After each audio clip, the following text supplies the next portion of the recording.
ఓం శ్రీ మాత్రే నమః.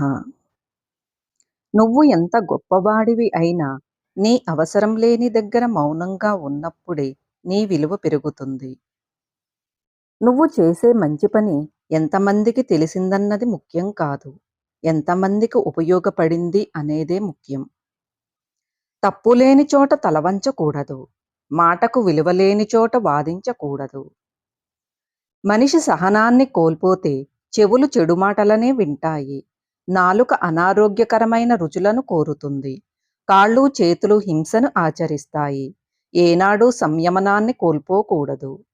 ఏ ఘనకార్యాన్ని మోసం చేసి సాధించలేము. మంచితనంతోనే అన్ని పనులు సాధించుకోవాలి. సమాజంలో రెండు కారణాల వల్ల గౌరవించబడతాము.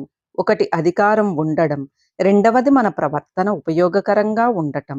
అధికారం తాత్కాలికం, ప్రవర్తన శాశ్వతం.